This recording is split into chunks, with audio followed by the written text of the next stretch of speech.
बिस्मिल्लाहिर्रहमानिर्रहीम व बिही नस्तईन अम्मा बाद। क़ाल अल्लाहु तआला या अय्युहल्लज़ीना आमनुस्बिरु वसाबिरु वराबितु वत्तक़ुल्लाह लअल्लकुम तुफ्लिहून। सदक़ल्लाहुल अज़ीम।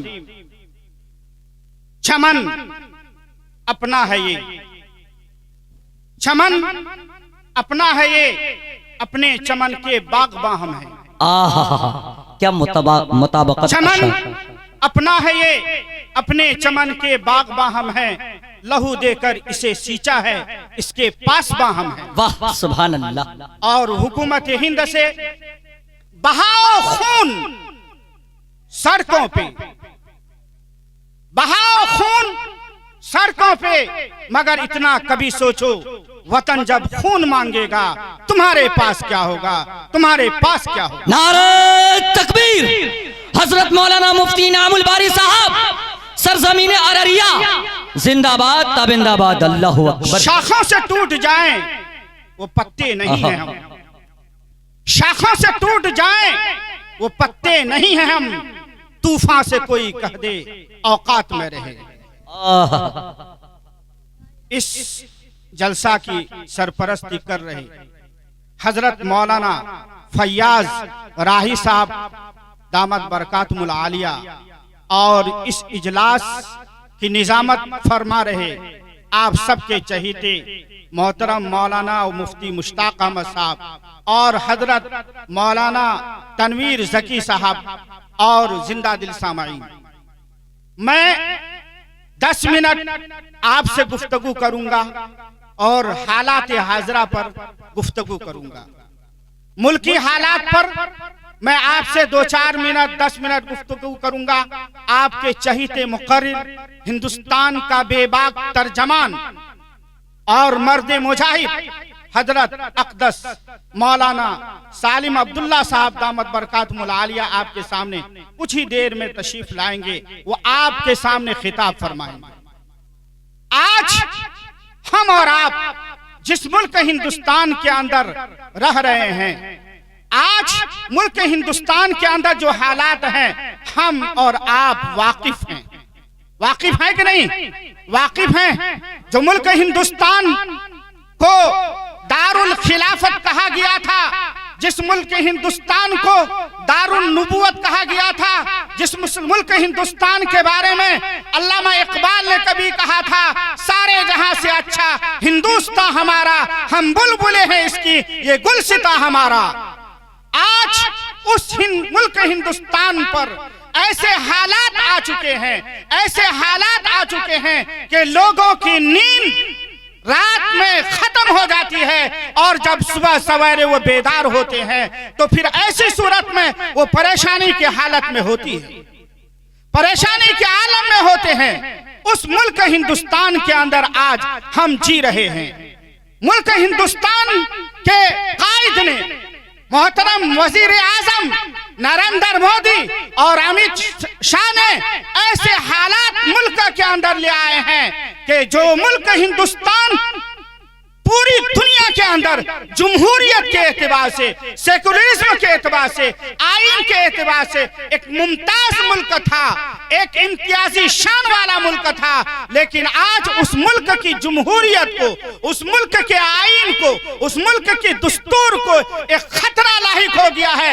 यहाँ तक कि जिस मुसलमान ने इस मुल्क की आबियारी के लिए अपनी गर्दन को सरहद पर लुटा दिया था, अपने जिस्म से खून को निकाल करके मुल्क हिंदुस्तान की मिट्टी में मिला दिया था, आज उस मुसलमान का यह हाल है कि आज उसे इस मुल्क से दरबदर करने की कोशिश की जा रही है, उसे निकालने की कोशिश की जा रही है। हमने अपनी गर्दन को इसलिए नहीं कटाया था कि मुझे एक वक्त इस मुल्क से निकाल दिया जाए, बाहर कर दिया जाए। अगर मुझे यह मालूम होता तो फिर ऐसी सूरत में हम वो दिन के लिए तैयार नहीं होते।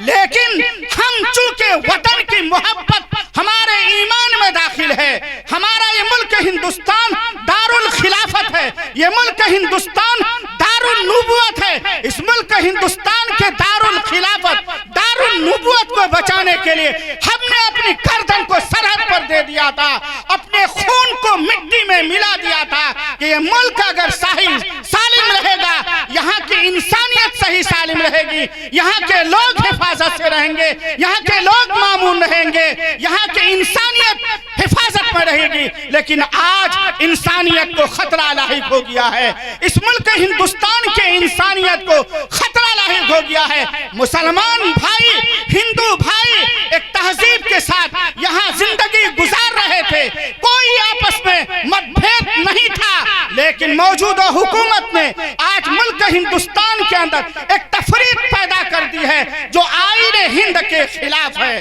दस्तूर हिंद के खिलाफ है।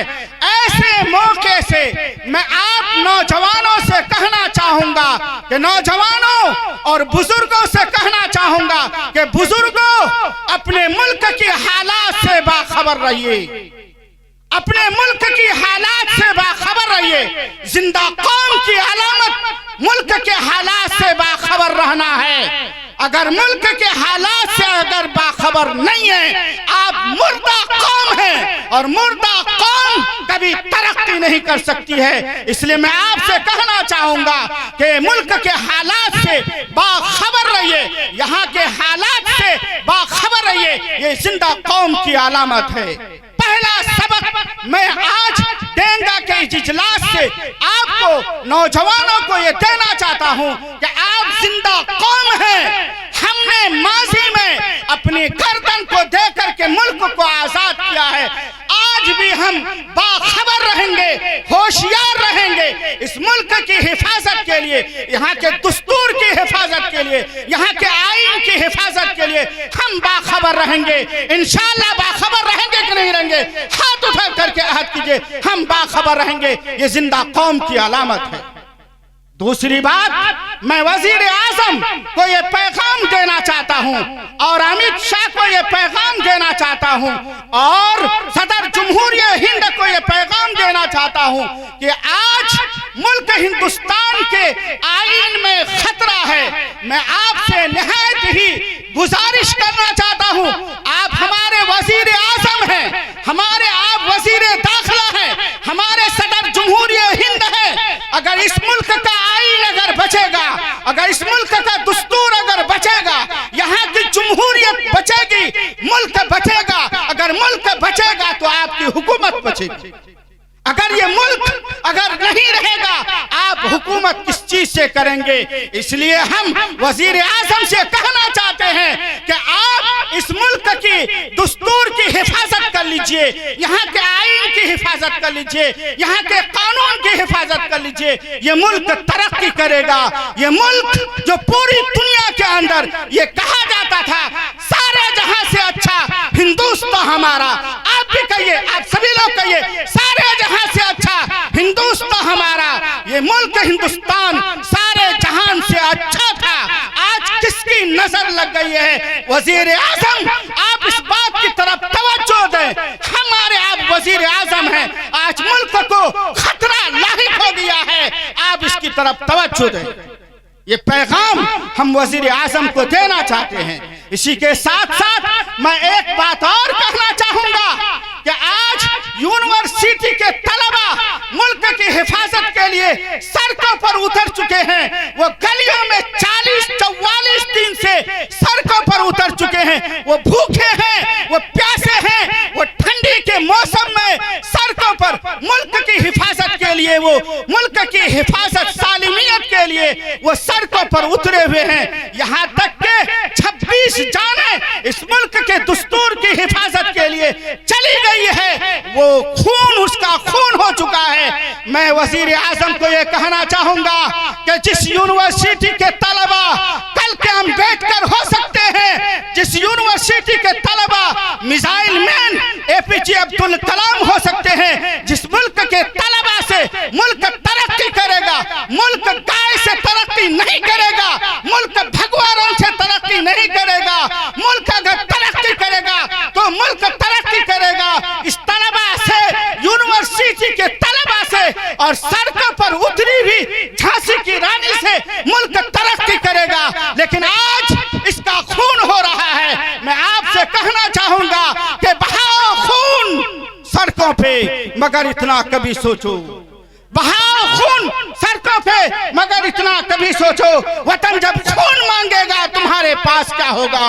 अगर आज इस तलबा का खून हो गया, इसका अगर खून हो जाता है, कल के अम्बेडकर तुम्हारे मुल्क के कौन होंगे, कल के एपीजे अब्दुल कलाम तुम्हारे मुल्क के कौन होंगे। अगर इसका खून हो जाता है तो फिर ऐसी सूरत में तुम्हारे मुल्क के अम्बेडकर कौन होंगे। इसलिए वजीर आजम को यह कहना चाहते हैं और सदर जमहूरियत हिंद को कहना चाहते हैं, मुल्क के अक्लमंद बाशऊर हसास तलबा आज सड़कों पर है, इसकी हिफाजत कर लीजिए, मुल्क तरक्की करेगा। इसकी दस्तूर की हिफाजत कर लीजिए, इसकी आवाज की हिफाजत कर लीजिए, मुल्क तरक्की करेगा, मुल्क तरक्की करेगा।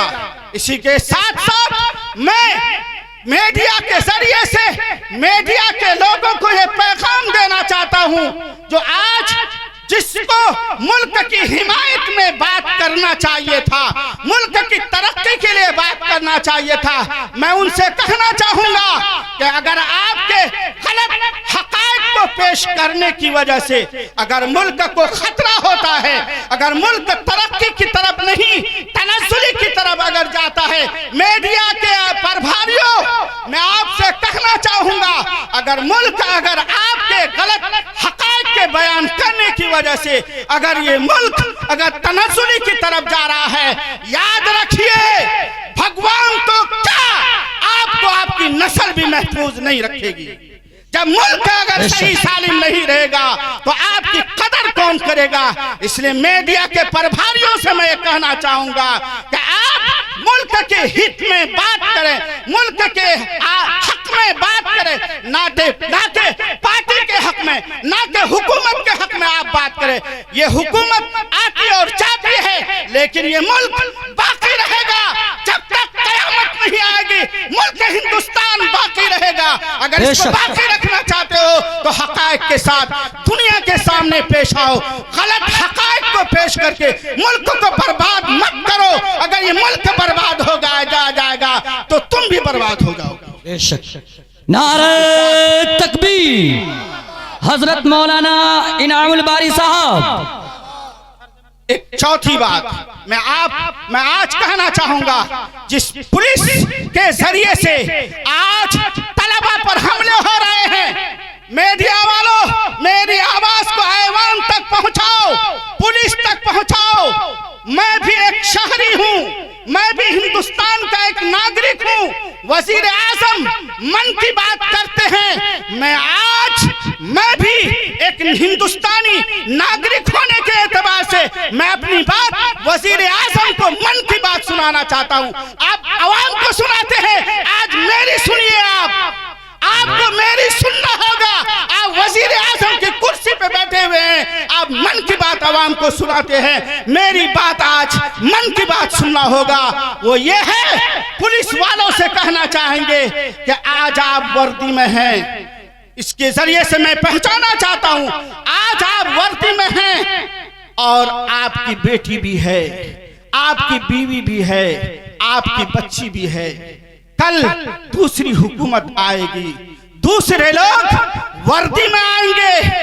जरा तसव्वुर कीजिए, अगर आपके तरीके को ही अगर दूसरे पुलिस ने अपनाया और आपके लाठी चार्ज को दूसरी पुलिस ने अपनाया, आपके लाठी मारने को दूसरी पुलिस ने अपनाया और उस वक्त आपकी बेटी उसके सामने हो जाए, आप जरा तसव्वुर कीजिए आपका सीना क्या कह रहा होगा। पुलिस वालों मैं कहना चाहूंगा, आज जिस तलबा पर तुम लाठी चार्ज कर रहे हो, वहां पर कल तुम्हारी बहन हो सकती है, तुम्हारी माँ हो सकती है, तुम्हारी बेटी हो सकती है। जब उस पर तुम्हारी उसकी लाठी चलेगी तो तुम्हारा दिल कैसा कहेगा। इसलिए इस बात को भूलो मत, पुलिस वालों इस बात को भूलो मत कि आज तुम वर्दी में हो, तुमको मुल्क हिंदुस्तान की वर्दी सलामत, तुमको हम सैल्यूट करते हैं, तुमको हम सैल्यूट करते हैं। तुम हमारे मुल्क के मुहाफिज हो, ना कि फिरका परस्त हो। तुम मुल्क के मुहाफिज हो, तुम मुल्क की हिफाजत की जमानत अपने बिल्ले के जरिए से देते हो। मैं तुमको ये कहता हूँ, इस बिल्ले की हिफाजत कर लो। ये मुल्क हिंदुस्तान की शान है, ये मुल्क हिंदुस्तान की आन बान शान है, इसकी तुम हिफाजत कर लो। मुल्क तुमको सैल्यूट करेगा और सबसे पहले इनामुल बारी तुमको सैल्यूट करेगा। बेशक। नारे तकबीर, हिंदुस्तान जिंदाबाद, हिंदुस्तान सरजमीन डेंगा मैना अल्लाह। हम तुमको सैल्यूट करेंगे, अगर नहीं करेंगे तो फिर हमको कहना। मैं दारुल देवबंद में था, मैंने वो काम किया भी है। हजरत हिदाय मिल्लत हजरत मौलाना असद मदनी नव्वर अल्लाहु मरकदहू, जब कारगिल की लड़ाई हो रही थी, मदनी गेट पर तलबाए किराम को हजरत मौलाना फिदाय मिल्लत रहमतुल्लाह ने डिप्यूट किया था। जब वो फौज वहां से जा रही थी, इनामुल बारी का हाथ ने भी उस फौज को पानी दिया था और नाश्ता का पौष दिया था। वही इनामुल बारी आज पुलिस से कह रहा है कि जिस हाथ ने पुलिस को पानी का पौष दिया है और किससे लड़ने के लिए जा रहा था, पाकिस्तान से लड़ने के लिए जा रहा था। कारगिल की लड़ाई के लिए फौज जा रही थी। उस फौज को पानी का दस्ता देने वाला, पानी का पौष देने वाला हिंदुस्तान के मुसलमान हैं। तुम इसकी मुसलमानियत पर शक करते हो, तुम उनके हिंदुस्तानी होने पर शक करते हो, ये तुम्हारे नापाक ख्याल है। इस हाथ ने उस फौज को पानी दिया है। अगर आज तुमने मुल्क के लिए, अगर मुल्क की सालिमियत के लिए अगर ये काम किया है तो फिर हम तुमको सैल्यूट करते हैं। सरजमीन अररिया से तुमको हम सलाम करते हैं, लेकिन अफसोस के साथ कहना चाहते हैं कि तुम लाठी चार्ज करते हो, लेकिन ये नहीं समझते हो कि तुम लाठी किस पर चार्ज करते हो। इसलिए पुलिस कर्मियों से हम कहना चाहेंगे मीडिया के जरिए से कि होश में आओ, मुल्क की हिफाजत करने का जिम्मेदार हो तुमको इस बात पर मुकल्लफ किया गया है कि तुम सही तर्जमानी करो। अगर तुम्हारी सही तर्जमानी नहीं होती है तो तुम्हारी नस्ल भी नहीं बख्शेगी, यहाँ की आवाम नहीं बख्शेगी। इसी के साथ साथ आप बुजुर्गों से भी हम कहना चाहेंगे, बुजुर्गों हम आपसे भी कहना चाहेंगे और दर्द के साथ कहना चाहेंगे और खुलकर कहना चाहेंगे, मुल्क पर ऐसे हालात आज ही नहीं आए, ऐसे हालात आज ही नहीं आए, ये हालात आज नहीं है। हजरत मूसा अलैहिस्सलातु वस्सलाम के कौम पर जब हालात आए, मूसा अलैहिस्सलातु वस्सलाम बनी इस्राइल को लेकर के जा रहे हैं, फिरौन का लश्कर उसका पीछा कर रहा है, जा रहे हैं। हजरत मूसा, टाइम हो जाएगा तो बताइए, ठीक। हजरत मूसा अलैहिस्सलातु वस्सलाम जा रहे हैं और जा रहे हैं, उसके बाद समंदर सामने आ गया है, समंदर आ गया है। मूसा अलैहिस्सलातु वस्सलाम की कौम बनी इस्राइल ने कहा, ऐ मूसा, पीछे फिरौन का लश्कर है और आगे समंदर है, तुम कहां लेकर के आए हो? बुजुर्गों, मैं आपसे कहना चाहूंगा, आपको पैगाम देना चाहूंगा। मूसा अलैहिस्सलातु वस्सलाम की कौम ने मूसा अलैहिस्सलातु वस्सलाम को ललकारा, मूसा, हमको फिरौन का लश्कर पकड़ लेगा, तुम कहां ले जा रहे हो? मूसा अलैहिस्सलातु वस्सलाम ने ईमानी जज्बे के साथ कहा, हरगिज़ नहीं, ऐसा नहीं हो सकता है, अल्लाह हमारे साथ है, अल्लाह हमारे साथ है, अल्लाह हमको बर्बाद नहीं करेगा।